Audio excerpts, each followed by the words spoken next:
people will take more responsibility for their education and not just depending upon college and universities.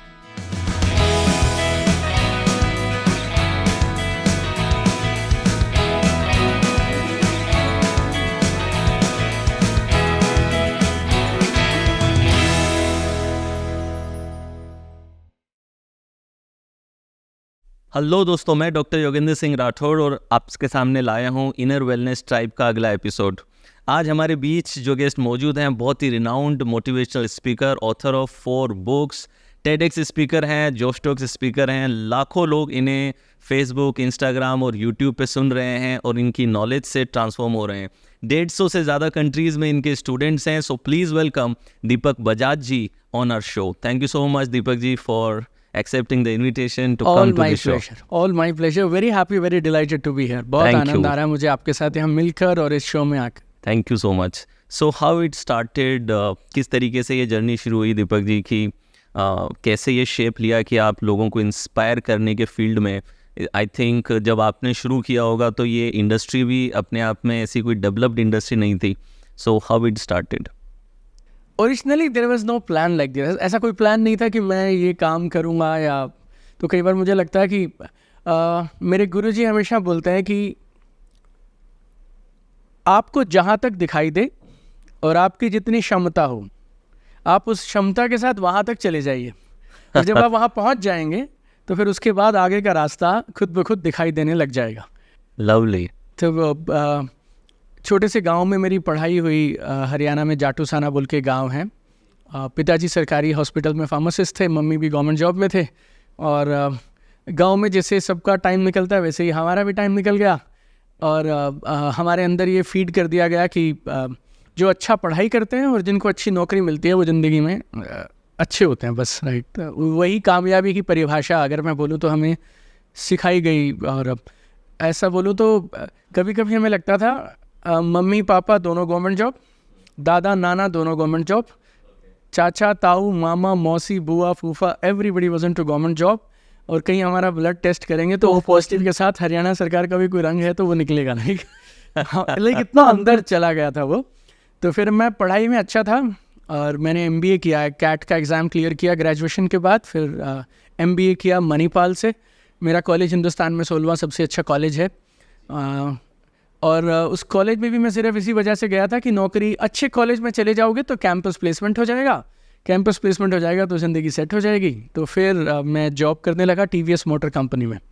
4 साल मैंने वहाँ पे अच्छा काम किया और राइज़ किया। At the age of 25 I became a regional manager और मेरी जानकारी के हिसाब से कोई भी 25 साल की उम्र में उस कंपनी में रीजनल मैनेजर नहीं बना और 4 स्टेट्स में संभालता था, चंडीगढ़, पंजाब, हिमाचल, J&K। क्या बात है जी। हाँ। और फिर 2007 में एक डायरेक्ट सेलिंग की अपॉर्चुनिटी आई मेरे पास। 1 साल भर मुझे लगता रहा ये सब ऐसा ही होता है, करने की ज़रूरत नहीं है। साल के बाद मैंने फिर इसे शुरू कर लिया और फिर डायरेक्ट सेलिंग में आप सिर्फ लोगों के साथ बात करते हैं। मेरी जॉब में मेरे पास में टीम थी, हमारे पास एक प्रोडक्ट था, डीलर नेटवर्क था, एडवर्टीज़मेंट हम किया करते थे। अब इस बिज़नेस में मैं आ गया जहाँ सिर्फ लोग हैं और वो लोग भी पार्ट टाइम काम करते हैं। तो अगर उन्हें आप इंस्पायर नहीं करेंगे और एम्पावर नहीं करेंगे तो रोज़ी रोटी नहीं चलेगी, लाइक ऐसा आप समझिए। तो बस फिर मैं एक एक करके रोज़ ये खोजता रहता था कि किस इंसान से किस तरह से बेहतर प्रोडक्टिविटी निकलवाई जा सकती है और उसे किस तरह से हम तैयार करें ताकि वो अपना बेस्ट पोटेंशियल निकाल पाए। तो कई सालों तक ये लगातार किया हम लोगों ने। नए लोग बिज़नेस में आते थे, फिर हम उन्हें समझते थे, फिर ABCDEF अलग अलग तरीक़ों से हम कोशिश करते थे कि किस तरह से इन्हें इंस्पायर किया जाए, प्रेरणा दी जाए कि ये ज़िंदगी में बेहतर करें।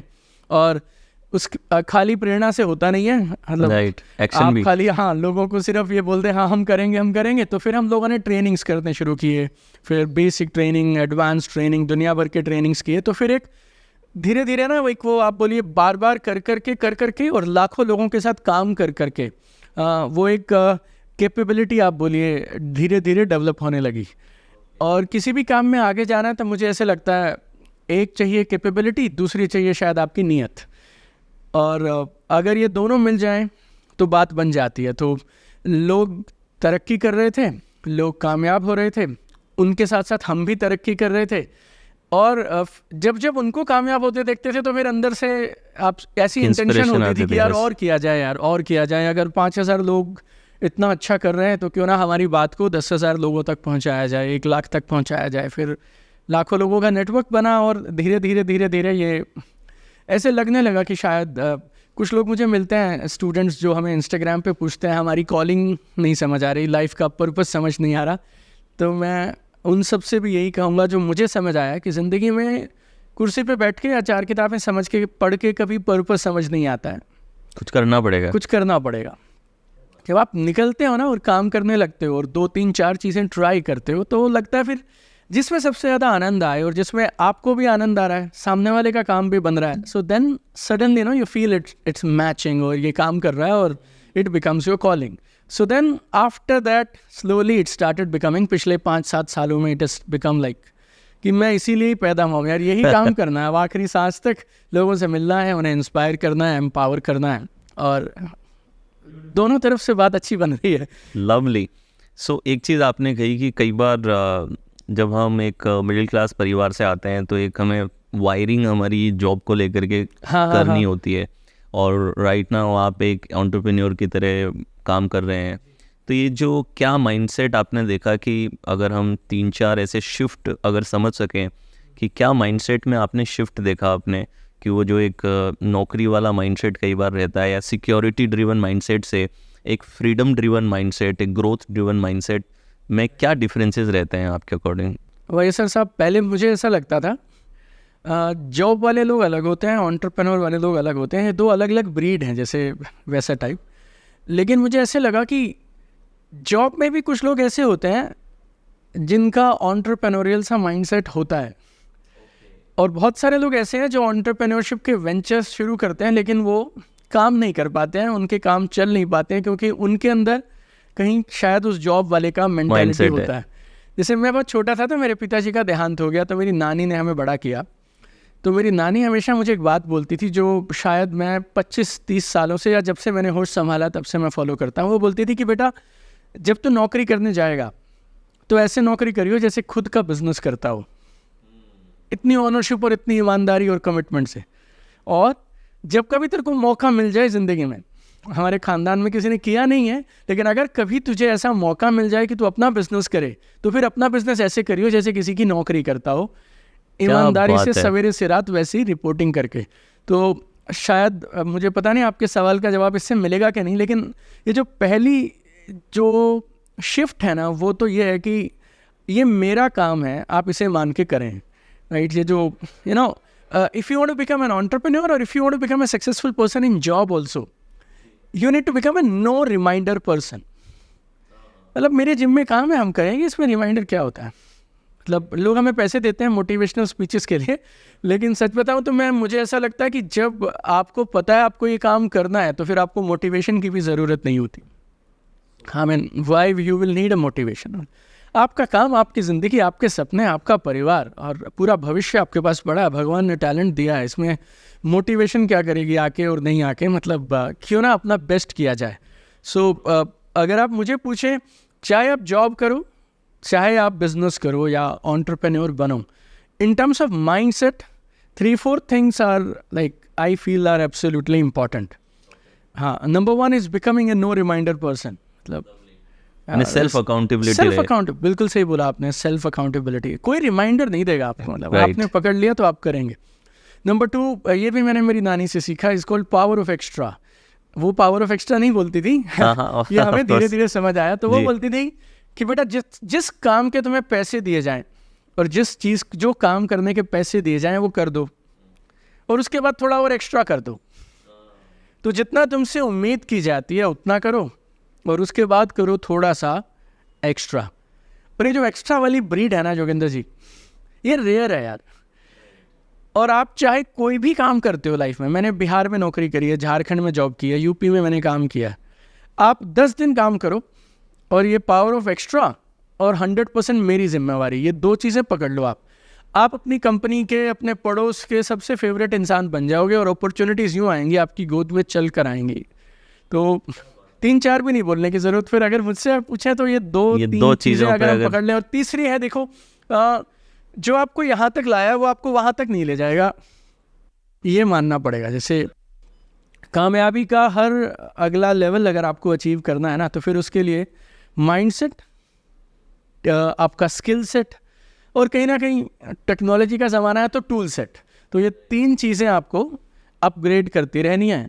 जैसे लोग अपने ड्रीम लिख लेते हैं, फिर विजन बोर्ड बनाते हैं, फिर लॉ ऑफ अट्रैक्शन, उन सब में काम करते हैं, लेकिन ये 3 चीज़ों की डेवलपमेंट को पीछे छोड़ देते हैं। Mindset, skill set and tool set. तो ये तीनों साथ में लगा दो आप, तो फिर बात बन जाती है। मतलब दिस इज, और कोई किसी को जॉब पसंद है तो वो पूरी ज़िंदगी जॉब कर ले, लेकिन अगर इन 3 चीज़ों के साथ करेगा तो देन 10,000 की कंपनी में that person will become the CEO and most precious asset to the company.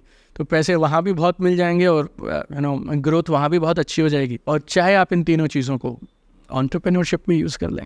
इसलिए लक का आप क्या रोल मानते हैं इसके अंदर, कि जैसा आपने कहा कि एक माइंडसेट डेवलप कर लो, स्किल सेट डेवलप कर लो, टूल सेट पे भी काम कर लो, तो कई बार मैंने देखा है कि जब हम इन चीज़ों पे काम करते हैं तो जो आपने कहा कि अपॉर्चुनिटीज़ अपने आप आने लगती है।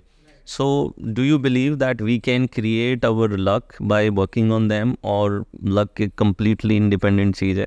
देखिए, कहीं कोई ऐसी चीज़ है शायद जो आपके और मेरी मेहनत और प्रयासों के ऊपर है, जो शायद यूनिवर्सल, हाँ, उसे अब कोई अपने गुरु का नाम देगा, कोई भगवान बोलेगा, कोई कुछ भी बोलेगा, राइट। तो वो एक चीज़ है जो शायद 2 लोग बराबर भी चलेंगे तो उनमें से शायद एक को शायद कहीं कुछ फ़र्क मिल सकता है। लेकिन आपको क्या हालात मिले और कौन सी अपॉर्चुनिटीज़ मिली और क्या क्या चीज़ डेवलप करने का चांस मिला, ये शायद आपको लक से हो सकता है, लेकिन आपने उनके साथ क्या क्या किया, ये तो आपके और मेरे हाथ में ही है ना। लवली। हाँ, तो जो वो कहते भी है ना कई बार कि in the game of cards आपको कौन से कार्ड्स मिलेंगे ये तो चांस की बात है, मगर how you will play with them that will be your choice and your skill. Yes, हमारी ट्रेनिंग में एक बात बोला करते थे हम लोग, लोगों को ऐसा बोलते थे कि देखिए, परिणाम आए या ना आए ये बात की बात है, हम मेहनत ना करें ये तो गलत बात है। क्या बात है। लाइक तो सरल सी बातें, यही सब हम सुनते रहे और इन सब ने हमें शेप कर दिया और हम ये आगे सिखाते रहे। अनफॉर्चुनेटली जब भी हम कुछ चैलेंजिंग करने जाते हैं तो आसपास का एनवायरनमेंट ज़्यादातर सपोर्टिव नहीं होता, मोस्टली पुलिंग वाली सिचुएशन रहती है। So what's your take on that, कि how person should respond to that toxicity और negativity, how they can handle their negative environment, especially when it is coming from the close ones, जो आपके आसपास के लोग होते हैं, जब उनसे आता है तो कैसे इंसान अपने आप को प्रोन करे और बचाए इस नेगेटिविटी से? देखिए, 2 चीज़ें हैं मुझे ऐसे लगता है। वन इज़ आउटसाइड की नेगेटिविटी और सेकंड होती है हमारी खुद की भी, you can call it self talk और समथिंग, जो आप बोलना चाहें, नेगेटिव सेल्फ टॉक अगर आप बोलना चाहें तो। नेगेटिव सेल्फ टॉक को हैंडल करने के लिए may be you have a mastermind, कुछ लाइक माइंडेड लोग हैं, दोस्त हैं, कुछ अच्छा पढ़ लेते हैं आप, टेक अ ब्रेक, और या आप भी अपने ट्रेनिंग्स में लोगों को बहुत कुछ सिखाते होंगे, राइट। और जो ये दूसरी बाहर वाली है, मुझे ऐसा लगता है अगर मेरा अंदर का विजन और मैं क्यों ये काम करता हूँ ये वाई क्लियर है, फिर मुझे बाहर वाली अफेक्ट करे ऐसे चांस कम होते हैं। अधिकांश लोग ना, जैसे जब मैंने डायरेक्ट सेलिंग 11 साल किया है और 5 साल से मैं ट्रेनिंग और कंसल्टिंग में भी हूँ, जिसमें हम डायरेक्ट सेलिंग टीम्स और लीडर्स और कंपनीज को भी ट्रेन और कंसल्ट करते हैं। पहले हमें इंसान आके ये बोलता था कि मेरे दोस्त ऐसा बोल रहे हैं कि ये काम में ना ज़्यादा फ्यूचर नहीं है, तो फिर मैं उसको जवाब देता रहता था, समझाता रहता था। फिर वो 3 दिन बाद वापस आ जाता था कि मेरे जिया जी बोल रहे हैं, मेरे चाचा बोल रहे हैं ऐसा। फिर मैं ना उनसे पूछने लगा, वैसे देख तेरे चाचा और जिया जी जो बोल रहे हैं वो तो अलग बात है, तुझे क्या लगता है? फिर 10 में से 9 अंदर में से ये बोलते थे, वैसे सर मुझे भी कभी कभी तो लगता है कि वो सही कह रहे हैं।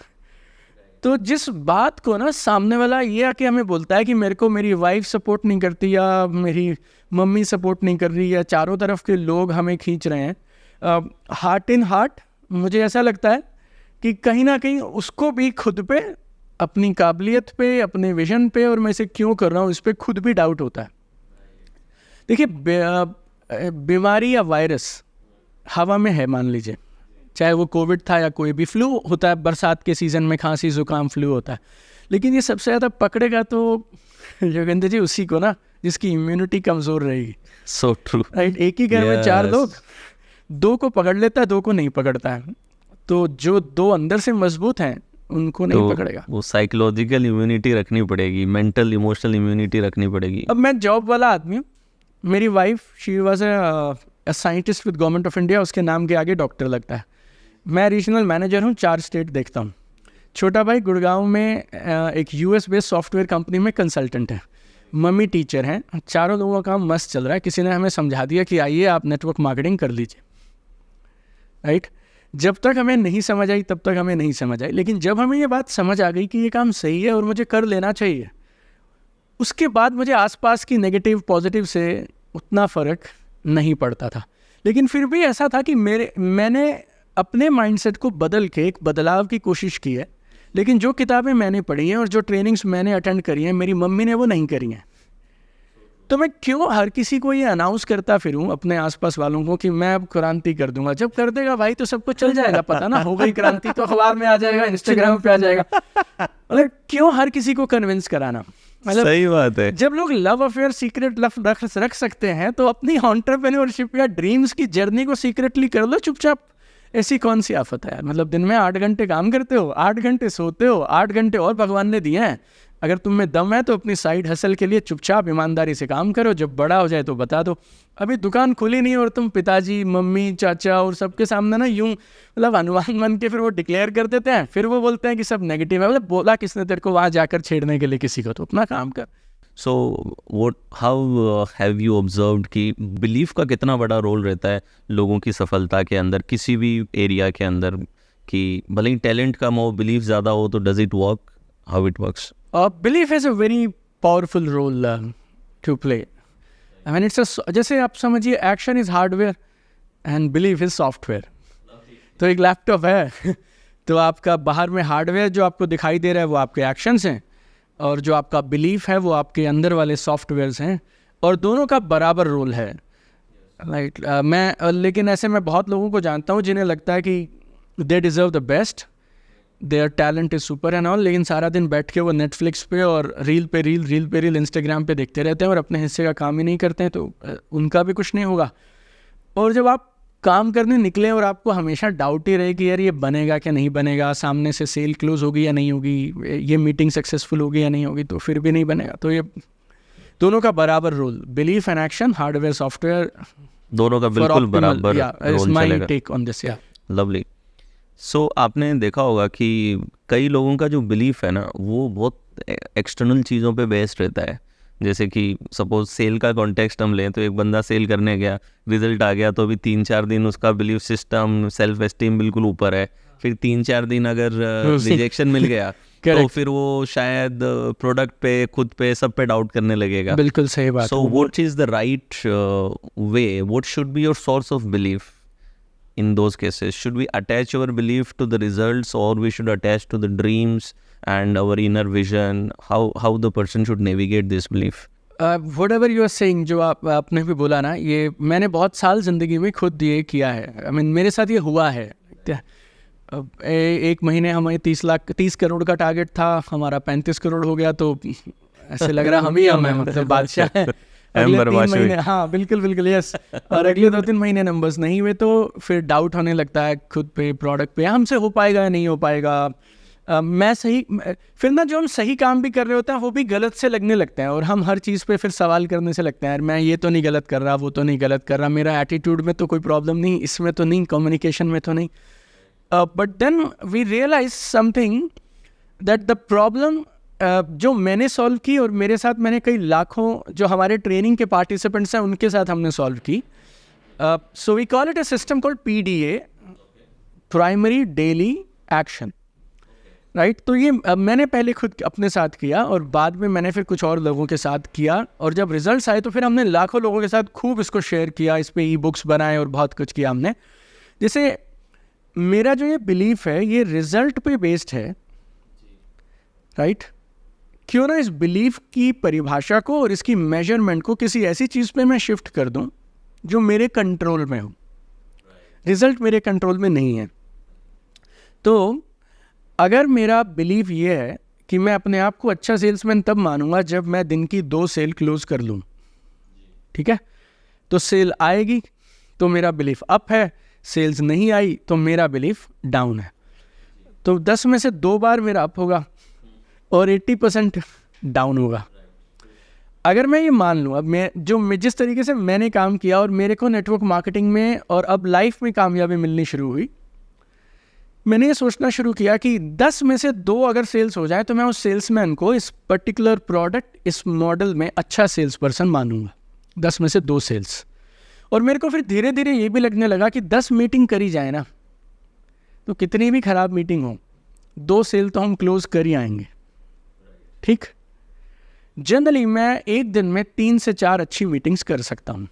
तो 10 मीटिंग करने में मुझे 3 दिन अगर मिल जाएं तो मैं 10 मीटिंग करके आ जाऊँगा। तो अब मैंने मेरी सक्सेस को, मेरी खूबियों को, मेरे टैलेंट को और मेरे बिलीव्स को इस तरह से ट्रेन किया, दिन की 3 मीटिंग अगर मैंने कर ली तो फिर मेरे जैसा आदमी नहीं दूसरा कोई, और मेरा गोल सिर्फ 3 मीटिंग करना ही है। अगर मैंने 3 दिन लगातार ये किया और बीच में 1 मीटिंग मैंने जैकपॉट कर ली तो 10 मीटिंग हो गई और 2 सेल्स आ जाएंगी मेरे पास, राइट। अब मैं सेल्स के ऊपर मेरे बिलीफ को बेस ही नहीं कर रहा हूँ और मैंने मेरे बिलीफ को उठाकर उस चीज़ पे रख दिया जो मेरे टोटल कंट्रोल में है। और अब मैं घर से मेरी वाइफ को ये बोल के निकलता हूँ 3 मीटिंग करने जा रहा हूँ, और तीनों मीटिंग के बाद जब मैं लौटता हूँ, उन तीनों मीटिंग में क्या हुआ इस बात से मुझे कोई फ़र्क नहीं पड़ता। मैं एक शेर की तरह, एक विजेता की तरह वापस आऊँगा। और मैंने ये पर्सनली देखा, मेरे को ऐसा लगता था एक सेल पे मिलते हैं 500 रुपये, एक सेल के लिए 5 मीटिंग करनी पड़ती है, तो पर मीटिंग मुझे 100 रुपये मिलेंगे बस। तो मैं घर की जब घंटी बजाया करता था ना उन दिनों में, 2007 में, 8 में, 9 में, तो जैसे हमने घंटी बजाई हमें लगता था हमारे 100 रुपये बन गए। अब तुम हमें घर से बाहर निकालो, हम पे कुत्ता छोड़ दो, हमारे से नाराज़ हो जाओ, हमसे मीटिंग अच्छी हो ना हो, तुम हमें पूछो या ना पूछो, हमारे तो ये घंटी बजाने के 100 रुपये हैं। दिन में 3 घंटियाँ बजानी है, 300 रुपये मिलते हैं। जैसे ही 5 घंटियाँ पूरी बजा लेंगे हमारा एक सेल हो जाएगी। तो पहली सेल आ गई तो मैं अगली 4 ना के लिए तैयार हूँ, और 4 ना मिल गई तो मुझे मालूम है 5वीं में तो हाँ हो ही जाएगी। तो अगर हमें लगता है कोई चीज़ इतनी ज़रूरी है कि उस पर हमारा बिलीफ, हमारी सेल्फ एस्टीम, हमारी आइडेंटिटी, ये सारी चीज़ें जुड़ी हैं और वो चीज़ मेरे कंट्रोल में नहीं है, तो फिर मैं मेरी ज़िंदगी में कामयाबी के लिए कैसे आगे जा सकता हूँ। राइट, तो बहुत ही बढ़िया पॉइंट आपने दिया कि instead of basin your belief on something that you can not control, you should base it on something that you can control. यहाँ पे एक सेल्स की बात हमने की, तो जो एक ओवरऑल कंडीशनिंग मैंने भी देखी है कि सेल्स को लेकर के लोगों के अंदर बहुत सारा रेजिस्टेंस होता है। People have resistance, right. So what do you think why this resistance exist in our society? Generally किसी भी बिजनेस के अंदर एक सेलिंग बहुत ही इंपॉर्टेंट एस्पेक्ट है, सेल्स बहुत इंपॉर्टेंट एस्पेक्ट होता है। इनफैक्ट वही एक ऐसा पार्ट है जिसमें पैसा अंदर आता है, बाकी सब में तो बाहर ही जा रहा होता है। तो but still so many people have some wrong conditioning about sales. So what is your take on this? Why this exists in our society? Is it because of some fear? What do you think? See, we do one activity when we do our live events, और उसका नाम होता है How we manufacture our fears. हम खुद अपने डरों को किस तरह से जन्म देते हैं, राइट। तो मुझे ऐसा लगता है, आपने मुझसे सेल्स बोला और आप और मैं, हम दोनों जैसे ये सेल शब्द, बिक्री, ये जो सेल्स का शब्द बोलते हैं ना, तो हमारे दिमाग में कुछ पिक्चर्स बनती हैं, राइट। फिर हम उन पिक्चर्स को कुछ मीनिंग से देने शुरू करते हैं, फिर वो डर बनता है या फेथ बनता है। ये उस पिक्चर्स और मीनिंग्स, इन दोनों के एक समीकरण है, इन दोनों के इक्वेशन के हिसाब से तय होता है। आम आदमी जब वो सेल्स सुनता है, उसकी पहली पिक्चर ये आती है, जैसे शायद आप रेड लाइट पे खड़े हैं और कोई आपकी गाड़ी का शीशा पीट के बोल रहा है ये गुब्बारे ले लो, ये सामान ले लो, या वो डोर टू डोर सेल्समैन जो नैगिंग है, जो बेशर्म कह सकते हैं आप, या पॉलिश शब्दों में बोलें तो बस यूं ही बिना सामने वाले को समझे पुश किए जा रहा है, लगातार पुश किए चला जा रहा है, बिना नीड को समझे, बिना नीड को समझे पुश किया जा रहा है। तो जैसे ही हम सेल्स बोलते हैं ना, as a career, as a profession, तो सामने वाले के दिमाग में जो पिक्चर्स आती हैं, वो पिक्चर्स ऐसी आती हैं जिनसे वो डरने लग जाता है। अगर हम इन पिक्चर्स को बदल पाएँ तो ये डर भी ऑटोमेटिकली ख़त्म हो जाएगा।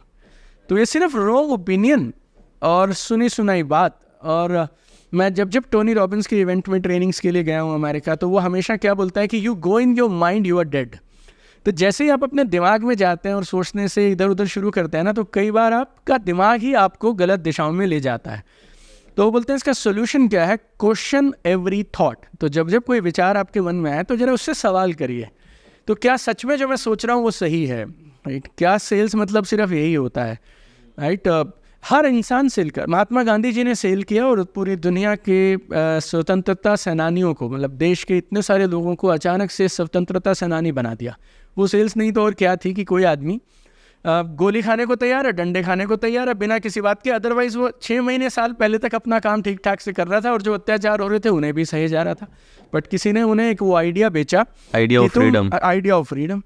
हमने जैसे पहले भी बात करी थी, काफ़ी सारे रिजेक्शंस आते हैं, बहुत सारे रिजेक्शंस वगैरह आते हैं। सो ऐसी स्थितियों में अपनी इनर वेलनेस को कैसे मैनेज किया जाए, how the person can manage the stress that comes with being rejected, उसको कैसे हैंडल आप कैसे करते थे, या फिर आप कैसे लोगों को गाइड करते हैं कि वो हैंडल कर सकें? 2-3 चीज़ें मुझे लगता है। देखिए, पहली बात तो ना, हर एक काम के अपने कुछ फीचर्स होते हैं, हर एक प्रोफेशन के अपने कुछ फीचर्स होते हैं, पैकेज होता है वो एक। फौजी अगर आपको बनना है तो आपको जंग लड़नी पड़ेगी, मरना और मारना ये आपकी पार्ट ऑफ जॉब डिस्क्रिप्शन है। ठीक है, डेंजरस है। ये अब क्या कर सकते हैं आप। डॉक्टर अगर हैं तो आप ये नहीं बोल सकते जी ब्लड देखता हूँ ना तो मुझे अंदर से कुछ होने लगता है और मैं किसी के शरीर को छूंगा नहीं और मैं सर्जरी नहीं करूँगा, लेकिन मैं डॉक्टर बनना चाहता हूँ, right. So it's part of your job description. तो rejection is not a problem, rejection part of job description of a salesperson.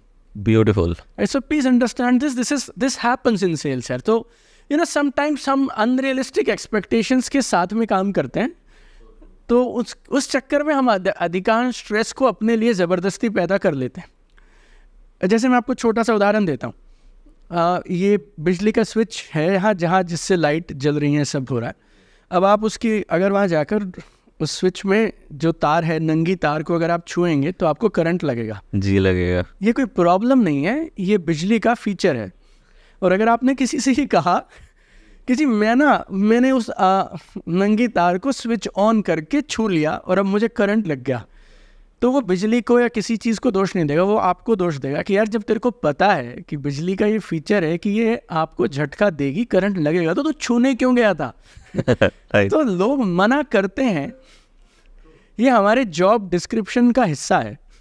इसमें तो और तू उम्मीद क्या करके गया था। मतलब जो आदमी मुझे बोलता है कि जब मैं ना जी किसी को बोलता हूँ तो मुझे रिजेक्शन कर देता है, तो मैं मेरा सवाल ये है उससे कि जब तुम शर्ट खरीदने जाते हो तो एक शर्ट की जगह तुम 40 क्यों देखते हो और 39 को रिजेक्ट क्यों करके आते हो, राइट। जब तुम कस्टमर होते हो फिर तुम्हें रिजेक्शन ओके है, जब तुम दूसरी तरफ आ जाते हो फिर तुम बोलते हो सामने वाला रिजेक्ट क्यों करता है। You know, so it's like double standard से हैं बिना बात के। मतलब we are not questioning our thoughts and we are just living with this unnecessary fear.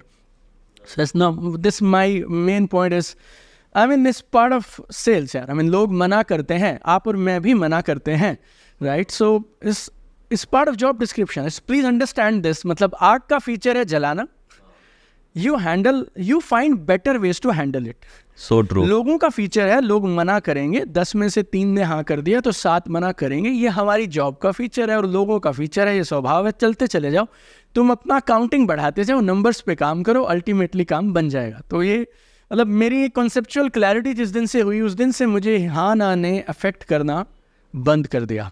मेरे लिए वर्कआउट मुझे बहुत मदद करता है, जैसे फिट रहना, अच्छा खाना, हफ्ते में कम से कम 4 दिन 5 दिन ज़रूर, कम या ज़्यादा करके, या 4 दिन तो अच्छे वाला वर्कआउट और बाकी 1-2 दिन थोड़ा कम workout, physical activity. So good food, good physical activity, and third is my meditation, silence, some sort of a spiritual practice. So these 3 things help me when I'm clear कि जो मैं कर रहा हूँ वो काम सही है और इस काम में ये 15 तरह के चैलेंज आएंगे, ये पार्ट ऑफ जॉब डिस्क्रिप्शन है, ये हमने मान लिया। फिर हम 3 चीज़ें ये वाली पकड़ के रखते हैं कि ज़िंदगी में बाकी सब ऊपर नीचे हो जाए, हम किसी क्वार्टर में पैसे कम, किसी क्वार्टर में पैसे ज़्यादा, लेकिन वर्कआउट, मेडिटेशन और फूड, ये तीनों नहीं छूटने चाहिए। ये 3 प्रैक्टिसेस करें और माइंडसेट लेवल पे क्लैरिटी रखें कि technically we call it informed optimism. Informed, ये क्या होता है? थोड़ा Yes, आपने जो बात exactly शेयर की तो आप exactly जो आपने कहा वही। अच्छा, okay. इन्फॉर्म्ड ऑप्टिमिज्म एक तो है ब्लाइंड ऑप्टिमिज्म, कि आपको बिना बात के आप पॉजिटिव हैं, पता ही नहीं है क्या डिफिकल्टी आनी है। तो शुरुआत में कई बार लोगों को क्या होता है, अनइन्फॉर्म्ड ऑप्टिमिज्म होता है कि मैं तो उड़ा दूंगा, ये कर दूंगा, यस ये यस सब यस, फेक मोटिवेशन फेक जैसा, मोटिवेशन हाँ. है। लेकिन इन्फॉर्म्ड ऑप्टिमिजेशन है कि when you are aware that there will be ups and downs, peaks, valleys, there will be obstacles and you are prepared for that. तो you are positive with awareness, with information that I have to face difficulties as well. Very nice. So beautifully Informed explained. optimism. हाँ? Informed Very nice. optimism. चलो इस podcast से मैं भी फटाफट से एक चीज मैं भी लेकर जा रहा हूँ, informed optimism. One more thing, your relationships and your close own people also are your, they become like your cushions. Support system. Support system. Like my wife is like my backbone, my everything. Then my younger brother, like we stay in a joint family. तो मेरे mummy हैं साथ में, right. एक point आ जाए जब आपको लगता है सब बहुत हो गया, इससे ज़्यादा लिया नहीं जा रहा था ना, I go to my mom's room, we stay together. तो उनके पास चले गए, आधा घंटा बोल दिया बस वैसे ही कि जी अपने बस का नहीं है. फिर वो बोल देते चल ठीक है ना, छोड़ दे, कोई बात नहीं, सब ठीक हो जाएगा. Then my younger brother is there, he is a big support system. And then my wife is a very big support system. I have 3 children. I mean, so and some good friends, like 3-4 good people who will like stand by you. रात को 2 बजे, 3 बजे, 5 बजे, और आप कुछ भी पटाखा फोड़ के आ जाओ, भाई यहाँ 50 लाख रुपए लगाए थे, ये गड़बड़ हो गई, या यहाँ 2 करोड़ डाले थे, ये सोच के कि अच्छा हो जाएगा. And they you come back to them and they tell you कोई बात नहीं यार, हाँ बस बोलते हैं कोई बात नहीं यार, देख लेंगे यार, राइट. सो अगर हम कुछ और डेवलप कर पाए ना, तो जैसे मकान, गाड़ियाँ इकट्ठे करने के साथ साथ ऐसे कुछ लोग अगर हम जीवन में इकट्ठे कर पाएँ, तो वो भी एक स्ट्रॉन्ग सपोर्ट सिस्टम बन जाता है. बहुत बड़े एसेट्स हैं. और मेरे समझ के हिसाब से जितने भी बड़े कंपनी ओनर्स, एमडीज, या जो लोग 1000-2000 करोड़, 5000 करोड़ की फर्म्स के लोगों को मैंने देखा है बड़े closely. So everybody has one emotional support system also, right. So far हमने जो बात किया, मतलब बिना किसी फियर ऑफ जजमेंट के साथ जाके वुल्नरेबल हो सकें, अपनी हार जीत सब शेयर कर सकें. Yes. So some people, we need to have that यार. I mean, सो आपने बताया दीपक जी कि वाइफ का बड़ा सपोर्ट चाहिए होता है, फैमिली का. सो आपका इतना टाइट स्केड्यूल रहता है, ट्रैवलिंग भी रहती है, तो ऐसे में जो वर्क और लाइफ का जो बैलेंस है, रिश्तों का और काम का जो बैलेंस है, वो आप कैसे क्रिएट करते हैं? दिस इज़ ऑल्सो डिसीजन कि जो चीज़ ज़िंदगी में ज़रूरी है उसको प्राथमिकता मिलनी चाहिए. तो मेरे लिए मेरे रिश्ते ज़रूरी हैं. तो अगर मेरे बच्चे का जन्मदिन है या मेरी वाइफ के साथ कोई इवेंट है और उस दिन कहीं और एंगेजमेंट आ गई, तो पता है कि पैसे हम छोड़ रहे हैं, राइट. उसके इतने लाख रुपए मिल सकते थे, लेकिन उस 1 लाख रुपए की जगह आपको उस दिन कुछ और चुनना है. तो clarity about your priorities in life is number 1. At mental level you should be very clear, right. And number 2 is आप के लिए जो चीज़ ज़रूरी है वो आपके कैलेंडर में आ जानी चाहिए और आपके सिस्टम का हिस्सा बन जानी चाहिए. ओके. जैसे मेरे लिए मेरी वाइफ के साथ में बात करना ज़रूरी है, right. We need to talk, and both of us, not kids and not anybody. So we go for a 30-minute walk every day. रात को हम खाना खाने के बाद 8 बजे के आसपास हम दोनों अपने अपने फ़ोन घर रख जाते हैं, और हम दोनों हमारे डॉग को लेके, we 3 of us, me, my wife and my dog, we walk every single day when I'm in Gurgaon, rain or shine, whatever happens, we go for a walk. एक रिचुअल है ये. और दिन में हम 4-5 बार बात कर लेते हैं फ़ोन पे. ट्रैवल कर रहे हो तब भी? हाँ, मतलब वो भी काम करती हैं, मैं भी काम करता हूँ. So both of us at our different places, but we work. Every week we go for a coffee also. Coffee or dinner is fixed, minimum 1, or sometimes we do 2 times also in a week. Then every 3 months we take a holiday, a small holiday. फिर every year we take one big long holiday, both of us also. And long holiday मतलब कितना? जैसे अभी हम Turkey जाके आए, तो 11 दिन के लिए me and my wife we were there. अच्छा, yes. And we are blessed to be in a joint family, so बच्चे, everything gets taken care like that. So कितना भी काम रहेगा वो काम कम, जैसे काम करने वाले को काम की कमी नहीं होती है, और मेरी रगों में मेहनत करना है, और मुझे लगता है मेहनत करनी चाहिए, right.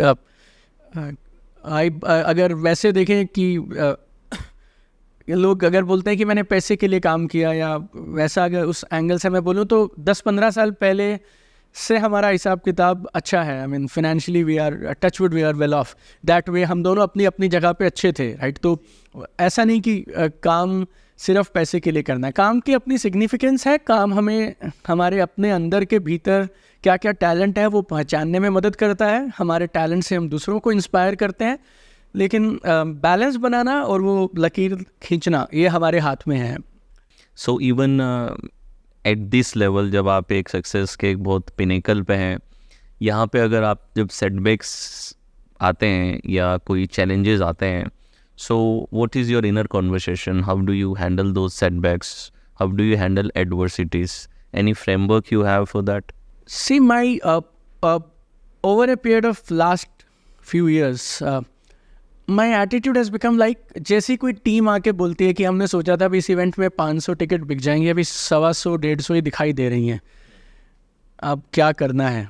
You know, I get a different kind of a smile कि चल अब अपना काम आया है। मतलब अगर 500 हो ही जाती तो फिर जैसे हमारे जीने की और हमारे इस ऑफिस में आने का वजह क्या है यार? मतलब, और जब मैं सेल्स में फील्ड में जाके काम किया करता था तो तब भी मुझे ऐसा लगता था कि मैंने मेरी प्रेजेंटेशन दी, सामने वाले ने पैसे दे दिए, तो फिर इसमें मैंने क्या किया? जैसे वो सवाल पूछता था और जैसे वो बोलता था तुम्हारा ये खराब वो खराब, तब मुझे ऐसा लगता था अब अपना काम आया, ऐसे अब अपना रोल आया है, जैसे हीरो की एंट्री हुई है वैसा समझ लीजिए आप।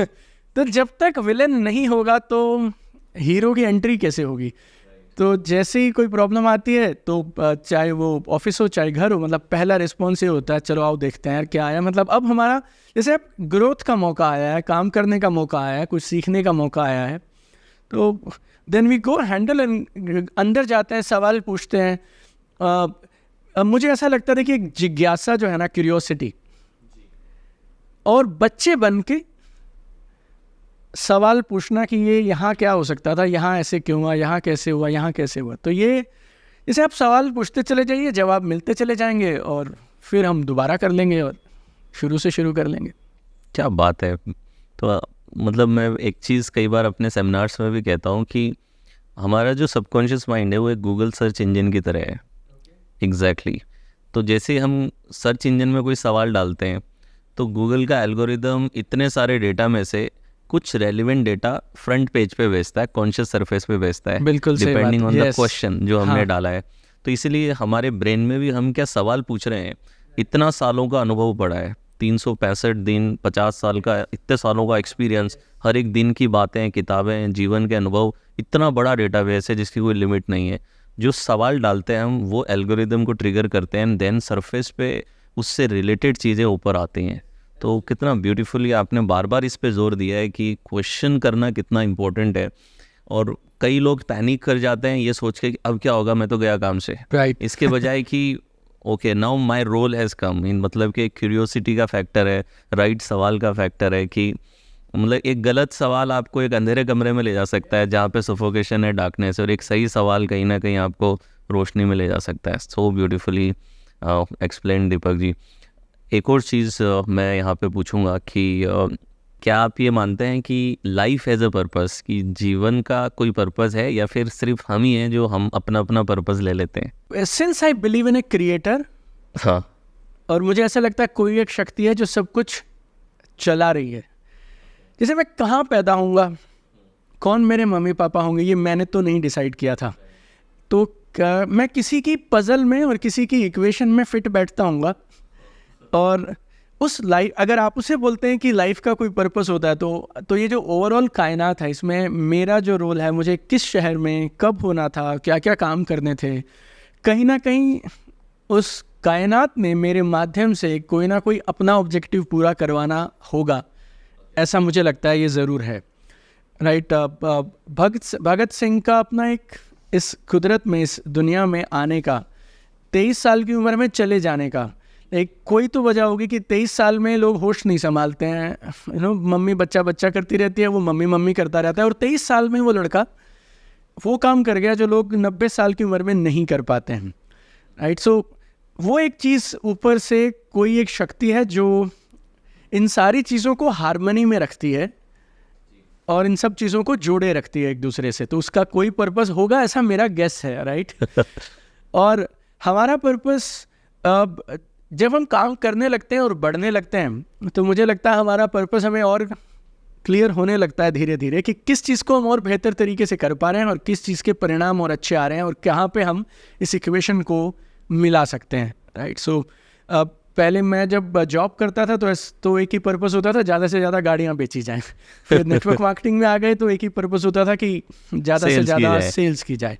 फिर कंटेंट बनाने लगे, अब ट्रेनिंग्स करने लगे और उन ट्रेनिंग से लोगों को लाभ होने लगा है, तो ऐसे लगता है कि ज़्यादा से ज़्यादा क्यों ना किया जाए। लेकिन एक चीज़ मुझे पक्का पता है, देखिए चाहे आज इस पॉडकास्ट के माध्यम से या किसी और चीज़ के माध्यम से लोग मेरी आवाज़ सुनेंगे और ये आवाज़ मेरी है, लेकिन इस आवाज़ को लोग सुनते हैं, मानते हैं, इसको एक गाइडिंग लाइट मानते हैं और इसके हिसाब से अपनी ज़िंदगी को इस यहाँ से कुछ निकालते हैं। ये मेरी ताकत नहीं है, ये उस यूनिवर्स की ताकत है। और मुझे ऐसा लगता है, देखो कि ये जो ज़िंदगी है ना, ये भगवान का गिफ्ट है हमें, और हम इस ज़िंदगी के साथ करते क्या हैं, ये हमारा गिफ्ट है भगवान को वापस। क्या बात है, खूबसूरत। तो एक पर्पस उसने मेरे लिए चुना और उसने मुझे यहाँ डाल दिया, इस जगह पे फिट कर दिया। और फिर ये आवाज़ जो मेरी आज लोग सुन रहे हैं, कभी ऐसा होगा जब ये आवाज़ ले ली जाएगी मुझसे और I'll die, I'll not be there, or maybe some other speakers will come after me and they will be more popular and people will find more meaning in them. लेकिन जब तक ये आवाज़ मेरे पास है, ऐसे मैं रोज़ सुबह उठता हूँ तो ऐसे उठता हूँ कि भाई कमाल हो गया बेटे, आज फिर जिंदा हैं और आज का दिन एक और मिल गया। सोने से पहले अपने बस में जो है कसम से वो करके सोएंगे। क्या बात है, वो 10 घंटे 12 घंटे लाइक आई फील कि जोर लगा देंगे यार, आज पूरा हमारे बस में जो क्षमता है वो कर देंगे। तो जब आप वो करते हैं तो doing your best and living in alignment with the universe and consciousness, that is the purpose of life. Lovely. Happily going through that. Lovely, Deepak ji. So now we will transition to the rapid fire. Okay. तो अभी तक अपन ने detail में बात करी, तो अब we have rapid fire round. So number 1, what is the most thought-provoking book you have ever read? 7 Spiritual Laws of Success by Deepak Chopra. Beautiful. अगर आप हिस्ट्री के किसी फिगर के साथ में डिबेट करना चाहते हैं तो कौन होगा वो? हिटलर। लोग सिर्फ बॉर्न लीडर होते हैं या बनाए जा सकते हैं? बनते ही हैं, बॉर्न होते ही नहीं। What will be the biggest societal change in the next decade? People will take more responsibility for their education and not just depending upon college and universities. Lovely. यानी लाइफ एजुकेशन पे भी और focus करेंगे। Self education, my education, my responsibility.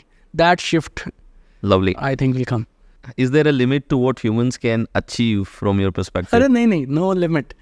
Right. Who has been your greatest influence? My mother. What's one unsolved mystery you would like to solve? What happens after death? Beautiful. Does life have a purpose or is it random? A combination. Few things will happen randomly and few things are on purposefully. purpose. One advice for your 10-year-old self. कोई तुम्हें कुछ भी बोलता रहे, मानने की जरूरत नहीं है. Test it for yourself and then believe. If you introduce a global law, what would it be? Anybody judging other person should be punished. Lovely. ऐसा कौन सा आपका हिडन टैलेंट है जो आपको लगता है कि ज़्यादा यूज़ नहीं किया आपने? Singing. लवली। तो घर में तो गाते होंगे आप? हाँ, मैं सारा दिन गाता रहता हूँ, घर में, बस में, ट्रेन में, फ्लाइट में. One thing you would change about the business world? Bring more empathy, kindness. लोगों की सोच, पैसे के अलावा बाकी चीज़ों के बारे में सोचना शुरू करना चाहिए. Early bird or night owl? Early bird. Digital notes or handwritten notes? Handwritten notes for me. Working alone or teamwork? A situation when I write a book alone, everything else team. Lovely. 1 million followers on Instagram or $1 million? 1 million followers on Instagram. वहाँ से बना लेंगे फिर. Oh. Reality TV shows or YouTube tutorials? YouTube tutorials. Big parties or small gatherings? Small gatherings. Smaller. Physical books or e-books? Physical books.